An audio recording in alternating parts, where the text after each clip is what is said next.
the U.S. Capitol on Saturday morning. The previous two national Christmas trees have also been toppled by wind. We knew that this tree wouldn't last, just as any tree on planet Earth doesn't last forever. So this really is a part of nature. A replacement tree was found 2 years ago by the National Park Service, which takes care of the land near the White House and where the tree is supposed to stand. This coming December, there will easily be a new Christmas tree in the ground for the next lighting of the National Christmas Tree in December.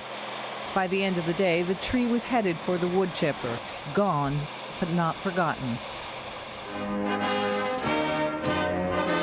Barbara Benitez, Al Jazeera, Washington. What a shame. That's it from here in Washington. Now back to Doha.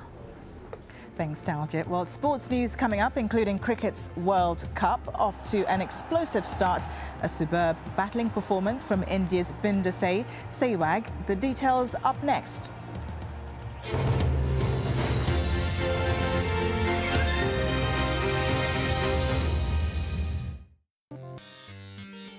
As geeks take on dictators, bloggers turn dissidents, and social networks root for social justice, governments are going cyber, spying on their citizens, erecting firewalls like iron curtains, and closing down websites. We ask, is cyber-generated change virtual or real? Empire at this time on Al Jazeera. Decoding the stories that shape our views. Those images catapulted the story back into the headlines. Everything that I thought would be easy was hard, and everything that I thought would be hard was easy. From mainstream media to consumer-led advertising. There are other options. What's at the front line of global media? This has been reported worldwide. With a major media angle to it. Comparing news and challenging views. The Listening Post, at this time on Al Jazeera. China has a growing elderly population, and as a consequence of its one-child system, there are fewer younger people to take care of them. It's a responsibility that often falls to the state. Private retirement homes offer an alternative, but independence comes at a price, financially and emotionally.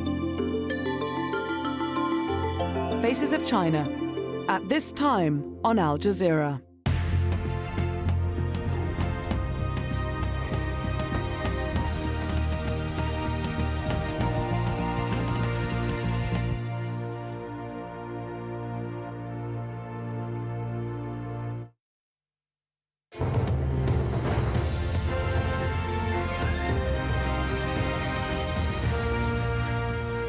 And now with the sports news, here's Guy. Bangladesh's first experience of hosting a Cricket World Cup match didn't quite go to plan. They were well beaten by India after the co-hosts produced a stunning batting display. From Dhaka, Andy Richardson reports. No one in Dhaka wanted to miss this moment of history. Bangladesh hosting their first ever World Cup game, the biggest sporting event this country's ever seen. What's more, their opponents were neighbours and fierce rivals India, a side they sensationally beat at the last World Cup. Bangladesh won the toss but opted to bowl first, and it was the Indian batsman who got off to a flyer. Some home respite was offered, and Sachin Tendulkar was run out for just 28. But Virender Sehwag more than made up for his role in that dismissal. He eased his way to the first century of this World Cup. Sehwag was by now limping, but he had the Bangladesh fielders running to all parts. He went on to score a mighty 175. Virat Kohli also hit a century, the co-host finishing up on 370 for 4. Bangladesh responded with some big hitting of their own. Tamim Iqbal once again pivotal to his side's effort. When he went for 70 though, so too did his team's best chance of victory. Bangladesh's final total of 283 for 9, giving India victory by 87 runs. I thought we could have bowled better. I thought we bowled too many boundary balls and that cost us the game. On the other hand, Virender Sehwag played really good innings and he took the game away from us. still Bangladesh is a good side in ODI. They can disappoint any bigger sides if they got to know that their strength and weaknesses, and if they play well against good sides, especially the test nation side, so still they can disappoint anyone. So this not exactly the start Bangladesh fans would have been hoping for. Their team, though, can get their campaign back on track in their next game against Ireland. As for India, well, this generation of players has achieved so much, but they've never been able to repeat their country's World Cup triumph of 1983. Maybe this year they'll get it right. Andy Richardson, Al Jazeera, Dhaka. Sri Lanka and Canada are finalising their preparations before they meet in the Cricket World Cup. The two teams met once before in 2003 in a game which is credited as the shortest in World Cup history after the Canadians were bowled out for just 36. But I'm sure all of them are capable of doing something special when the occasion calls upon them. So you just got to be very wary of these sides and make sure that when you play them, you play your best cricket at all times. There's no pressure on us really for tomorrow's games. That's a big positive for us. We're here to play a good brand of cricket tomorrow, and showcase to the world that we can play a little bit.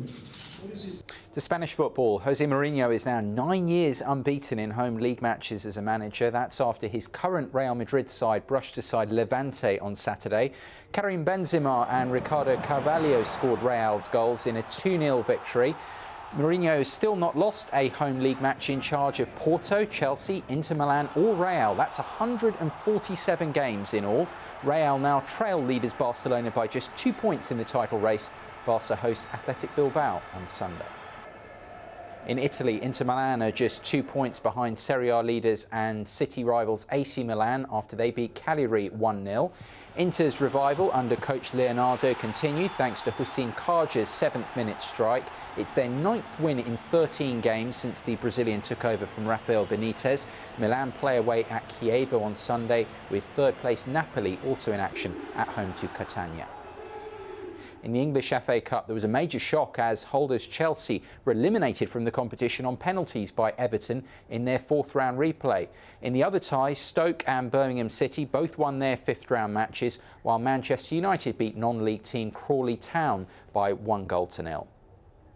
On to women's tennis. Caroline Wozniacki will play Russia's Svetlana Kuznetsova in the Dubai Championships final after both came through their matches in straight sets. Wozniacki fought back from 5-2 down in the opening set to beat Serbia's Jelena Jankovic 7-5, 6-3. The Dane has won 3 of her 5 previous meetings with Kuznetsova. The Russian beat Italy's Flavia Pennetta 6-4, 6-4 in the other semi-final. And that's the sport for now. Well, let's go to China now, where some local police have been setting a good example. They pitched in to give emergency medical aid to 3 dolphins in Shandong province. The officers helped administer fluids after the dolphins fell sick. The mammals each weigh up to 300 kilograms. Vets say if things go well, the dolphins will be fit enough to go back to performing in a few days. Well, stay with us here on Al Jazeera. The news continues after a check on the world weather.